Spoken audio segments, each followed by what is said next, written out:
都内にある風変わりな喫茶店、格ゲー喫茶ハメジュン。ここは格闘ゲームを愛する人たちのたまり場。なあ、気づけば今年ももう半分終わっとるやんけ。皆様の上半期のニュースちょっと聞かせてくださいよ。でも私はやっぱり5日杯ですかね。5日杯、はい、もうめちゃめちゃ盛り上がりましたし、自分がすごい楽しめたんで、改めて出場してくださった皆さんにありがとうございますと、思います。今年はねやっぱり新しい格闘ゲームまた出たんですよね。バーチャファイターが e スポーツとなって新作出たじゃないですか。元気ですよね、格闘ゲーム。お正月にやっぱ梅原さん、ぬきさんっていう、すごいゲスト来てくれて、格ゲー誤信っていう表の誤信はもうみんなあったんで、表誤信、なんでハメジュンを通して裏の誤信を決めたいと思うんですよね。それをねちょっとね上半期いらっしゃいませ。うわー、これはギルティで大活躍中のお二人じゃないですか。よろしくお願いします。よろしくお願いします。1人目のお客様は初めてのご来店となるトモ選手。エボ2017準優勝など国内外の大会で活躍。レオ使いとして有名な強豪プレイヤーです。もう一人のお客様はファウスト使いの名手として知られるナゲ選手。アドリブコンボで見る者を魅了する国内屈指の実力派プレイヤーの一人です。トモ選手のお名前の表記がもう絶対に読めないような特徴的なお名前なんですけれども、そのお名前の由来っていうのは。いつかちゃん何言ってんの。あの人はトモさんじゃないよ。 T5M7 さんだよ。T5M7 さんだったんだ。トモさんっていうの。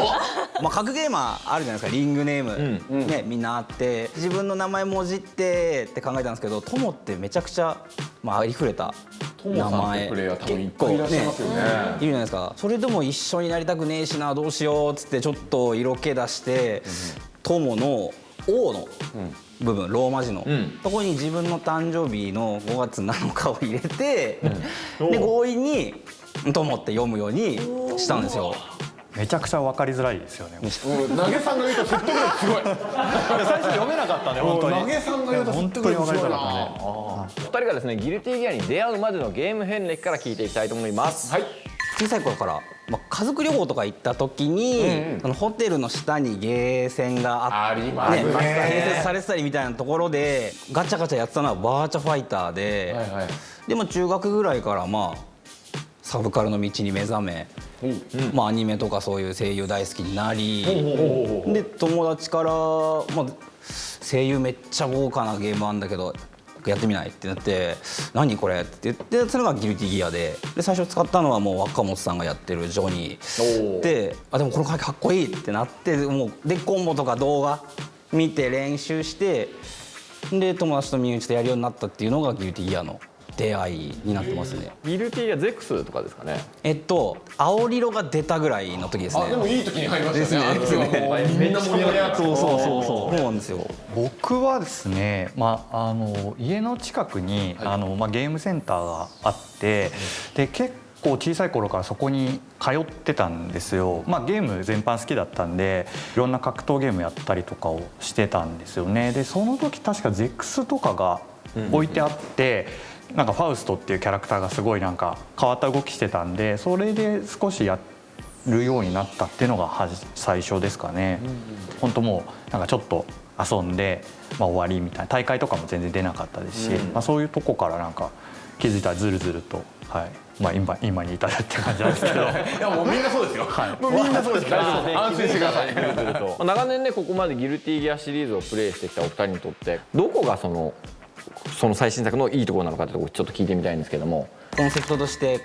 初心者も新規の人も入りやすいっていうのが前提であるんですけども、それは自分もプレイしてて思って、結構見た目でも分かりやすくしてるし、コンボも分かりやすくなってて、非常にとっつきやすい部分がかなり多くなってるなっていうのがあるんですけど、ただそれだけじゃなくて細かい部分のやり込みの差、コンボルート、A じゃなくて A が一番簡単だけど、B、C にしていくと難易度上がっていくけど、状況ゲージとかの状況がかなり良くなるっていうのをやっていけばやっていくほどかなり見つかってくるんですよ。やっぱり周りの友達とかもよく言うんですけど、似てるけど全然違うっていうのがあって、今までのことが生きるところもあるし、逆になんか今までのことをやろうとするとこうなんか罠にはまるっていうか、うまくいかないようなところとかもあって、結構そこをなんか試行錯誤するのは面白いなと思いますね。トモ選手はレオ、そして投げ選手はファウストを使ってらっしゃいます。キャラクター選択とかこだわりとかそういうお話も聞いていきましょう。なんでレオというキャラクターを、一番最初はねジョニーを使ったなんて言ってましたけれども、新しいキャラにしようっていうふうに前々からはやってる時に思ってて、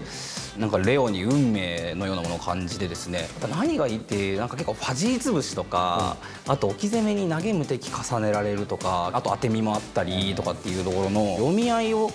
太めの選択肢通してかなりの最大リターン取っていくっていうスタイルがかなり自分のプレースタイル合っててですね、でそこがかなり魅力かなっていうのがあって、でストライブでもどうなるかなって思ってたんですけど、なんと今言ったところに駒投げがついたんですよ。より強力ですね。当てに駒投げとかって、ね、影山聞いたらちょっと大丈夫なんとかって思うじゃないですか、そこら辺も、ちょうどいい感じの、バランスになってて、やっぱいい感じにできてるなっていうので。なるほど。投げさんはファウストの印象強いっすね、やっぱり。そうですか、ありがとうございます。もともと本当見た目から入ってて、格ゲーをなんかやるためにそのキャラ選んだっていうよりも、ファウスト面白くてなんかいっぱい使えたら面白いなと思って。でも見かけの感じが結構変わったかなりね変わりましたね。いや本当何があったんだってぐらい変わったんですけどファウスト自体はちょっと怖くなっちゃったんですけど、中身というかこう見栄えとか自体は結構前と同じ感じで面白いこう内容になるかなとは、思ってます。じゃあその主要キャラクター以外で今こうストライブ注目してるキャラクターっていらっしゃいますか？ザトですね。ザト。2対1で戦うって普通に考えたら卑怯じゃないですか。そうだね。俺前から思ってた。ですよね。もっとみんな言った方がいいよ。ギルティーでなんかもう当たり前のようにね、2対1ってなってるけど、その分難しいってのが彼らの言い分なんでしょ。なんですけど2対1でやっててもその窮屈さというか、これも面白さが損なわれてないっていう昔の自由度、ザトの新しい2対1がストライブで見せられそうな気配が今のところしてて、そういうの見ると面白そうだなっていうふうには感じました。僕はもう新キャラの名残雪が結構注目してて、勝ち方がめちゃくちゃかっこいいんですよね。刀を使って、で結構重ためのキャラなんでダッシュとか2段ジャンプないキャラなんですけど、切りかかって触った時にものすごい減らすんですよね。なんかさ、画面の半分以上届く。画面端から端まで届きますよ。端の端からもうありますわ。届くの？はい。これまでのギルティギアにはいなかったキャラクターなんかよく出したなって感じですよね。名残雪は。もうなんかすごい動きが渋くて、面白そうだなって思いました。そしてお二人の関係性や出会いについてもお伺いしたいのですけれども、覚えていらっしゃいますか？初めて会った時覚えてますか？私は覚えてますね。聞きたいです。新宿のスポランで、イグザードになってからなんですけど、段位とかそういうあるじゃないですか、ランキングね、段位戦でふと入ってきたのが投げさんで、なんか段位もアホみたいに高くて、その時10段とか11段とかでパチャパチャやってた子が16段とかでこう入ってきて、なんかおかしいの来たぞみたいな感じになってやべえとか思って、で対戦してもうボコボコにされっていうところが最初の私の出会いですね。じゃあ街のゲーセンで偶然対戦でっていうので初めて会ったというか。そうですね。僕ねちょっと覚えてたの違いましたけど、渋谷のゲームセンターに、初めて行った時に、その友さんがいて、その時は確かスレイヤー使ってたと思うんですけど、違うキャラ、その時多分レオがまだいなくて、いろんなキャラ多分使っててっていうので、なんか強い人だなみたいな感じで結構覚えてたっていうのが僕の最初ですね。もう新宿と渋谷で話違うもんね。違いますね。もう最初が違うんですけど、でもどっかで対戦してて大体なんか見たことあるなみたいな感じだと思います。どういったプレイヤーでしょうか。トモさんから見て投げ選手は。画面端地獄なんですよ。投げさんの画面端マジで地獄で、なんか鳥かごっていうじゃないですか、画面端もって鳥かごじゃないんですよね。もっとなんかやばいもんなんですよ。対戦しててこう真綿でどんどん締められていくんですよね立ち回り画面で苦しいっていうねで気づいたらなんかもう致命傷みたいな。しょっちゅうその地獄の檻から出てきて僕喉元食い散らかされてるんでものすごいもう攻撃性がなんか高いというか獰猛というか、なんか本当にその1回ターン取ってそのまま持ってくっていう展開作るのがめちゃくちゃうまいんで、ずっとこうまんべんなく僕がこう試合を進めていってもどっかのタイミングでバッてもう友さんに流れ持ってかれたりするのもしょっちゅうあるので。牢獄の鍵かけたはずなのにいつの間にかなんかこうグワーって出てくるんですぐ檻から出てくるんで、もうちょっと出てこないでほしいなと思って。面白いなそれ。もうこの収録の直後にですね行われる日本対北米の天言天エキシビション、これに参加されるということで、どういった取り組みを今してるのかなってあたりをちょっと聞いてみたいんですけれども、発売して日が浅いゲームなので今自分がやっぱ一番重視してるのは対戦経験なので、とにかく対戦してで課題を見つけてトレもしてっていう反復で。投げさんはなんか特別な練習というか、そうですね、今はトレモと対戦、半々かトレも多いぐらいでやってますね。ファウストってその本当にランダムでいろんな展開が起こるんで、それに慣れないと自分もあわあわしちゃうんで、そうならないようにこう何が起こってるかとか、対戦してこの状況よく分かんなかったなってなったら、トレモに行ってっていうのをこうずっと。とりあえず繰り返してるっていう感じ。僕あんまり馴染みがなくてギルティープレイヤーの海外の方ってどんな方がいるんだろう。なんか注目してる選手とかいらっしゃいます？僕はソニックフォックスソニフォ出んの？出るんですよ。今アメリカで最も有名な格闘ゲーマーじゃないですかソニックフォックスが。まずモータルコンバットってゲームのチャンピオンでマジで負けなし、どのゲームやっても超強い。彼がその新しいゲームやったらしばらくはもう終わりだみたいな感じのことを海外では評されてるぐらいで、しかもなんかキャラが一緒じゃないかってこうレオ使ってんの？レオ使ってるっていうフォックスなのに？フォックスなのレオ使ってんだ。になのにっていうのもあってなんか教えてもらおうかなみたいなぐらいの勢いなんですけど、この部分で今注目してます。なるほど。投げさんいます？アポロジーマンっていうプレイヤーが来ましたねアポロジーマン。アポロジーマン。アポロジーマン。実はもともと別のゲームでファンだったんですよね、プレイヤーとして。アポロジーマンのレッドアリーマといえばね。いやもうアルカプの、そうです。で僕もアルカプやってて、スーパースクラル使ってたんですけど、同じキャラ使ってて、で独自というか結構いろんな動きするプレイヤーでキャラもファウストなんですよ。で今動画こう上げたりとかしてるの見ててなんか面白い動きするなと思ってて、だからちょっとどんな感じでこう動くのかなっていうのはすごい楽しみ。なんかいろいろとお話を聞かせてもらったらやっぱね発売したてのゲームでどっちが強えんだってことが気になっちゃったんで、お二人戦っていただいてもよろしいでしょうか。お願いします。わかりましょ日本選手制で対戦していただきます。友選手 VS 投げ選手。結構投げさんとは戦う機会が大会の試合問わず多いんですけど、やっぱ投げさんに勝つとめちゃくちゃ嬉しいんで頑張ります。たくさんアイテム投げて遊ぼうと思います。遊ぼう。素敵ですね。戦う男のね遊ぼうぜは怖いからね。 1P 側左側友が使用するのがレオホワイトファング、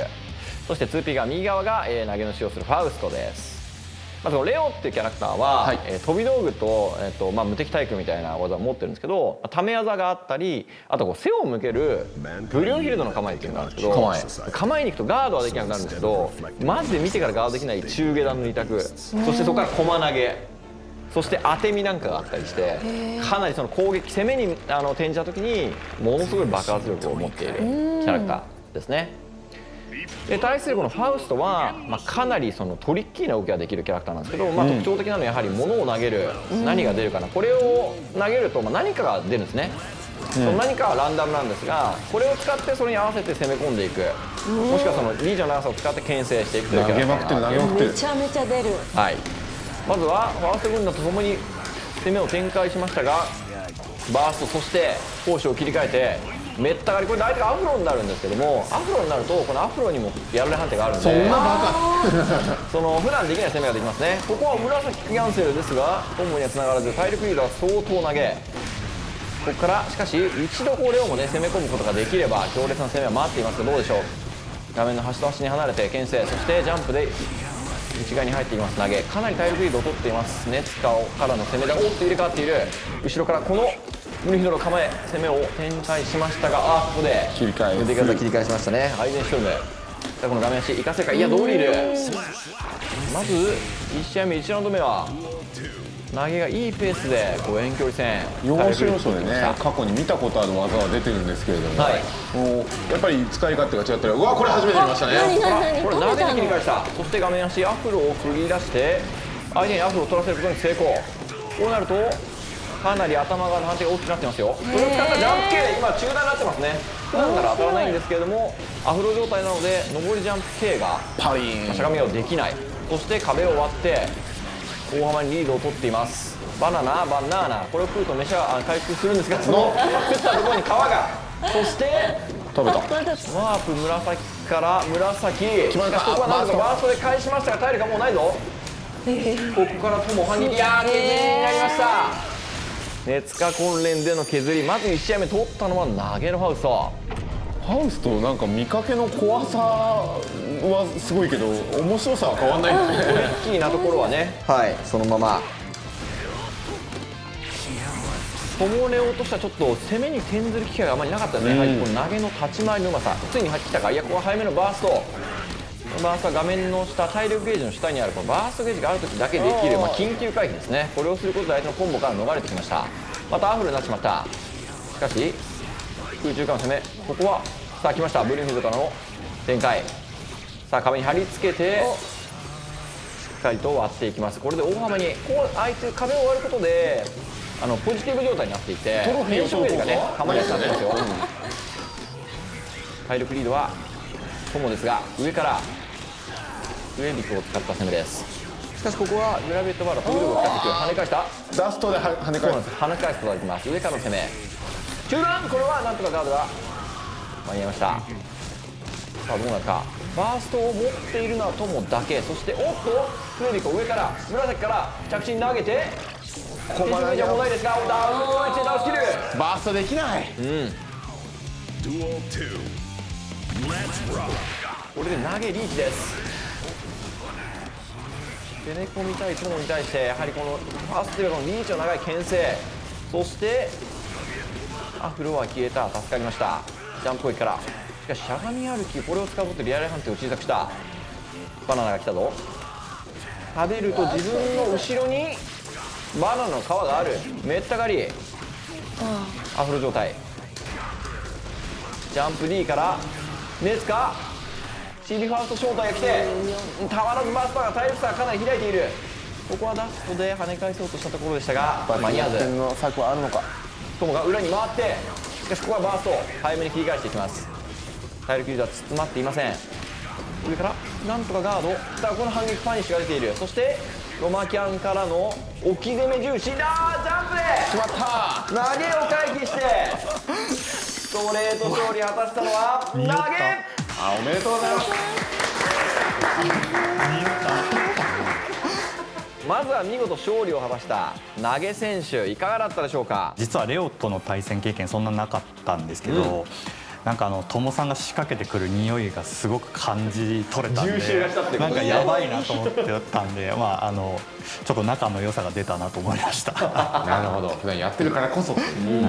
ちょっとやりたいことあったんですけど投げさんにマジレスされて通んなかったのが悔しかったです。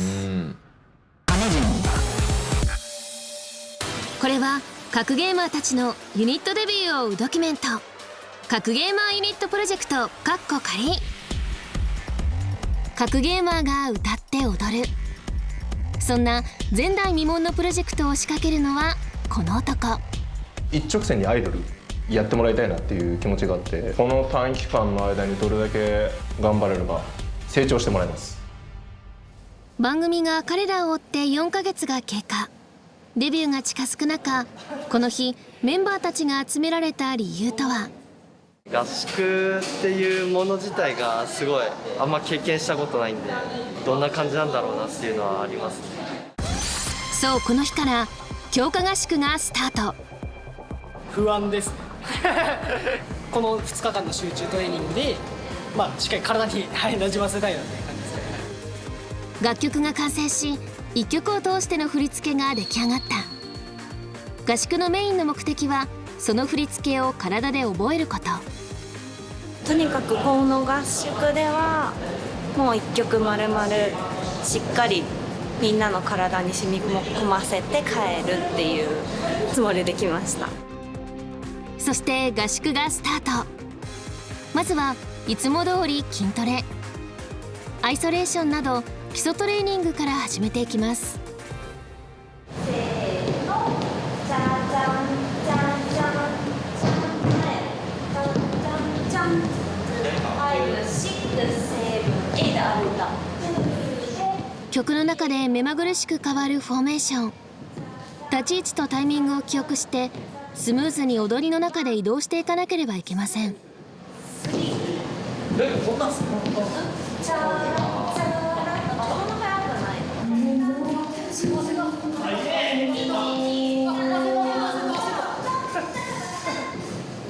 一曲を通してのダンスは想像以上に体力を奪っていきます。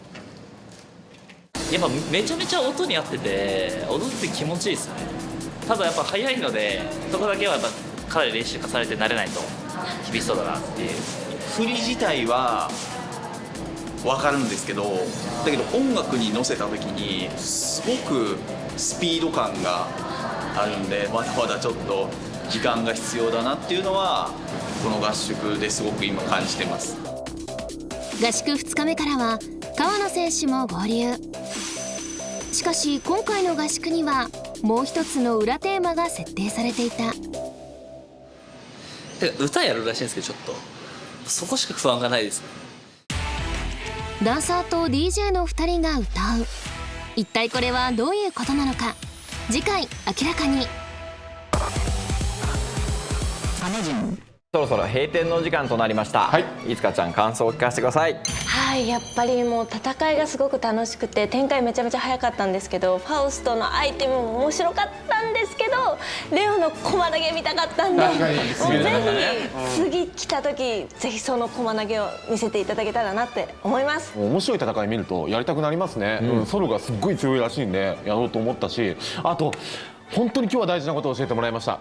T5M7 さんじゃなかったんだはい、これからはちゃんとともさんって読みますんで、何卒またいらしてください。けどもね、こういう最新作をね発売してこういう場に呼んでいただいて、ね、実際にプレイするっていうのができてすごい幸せなことだなと思いました。また機会あれば呼んでください。ありがとうございました。そして投げ選手いかがだったでしょうか。僕2回目っていうことで、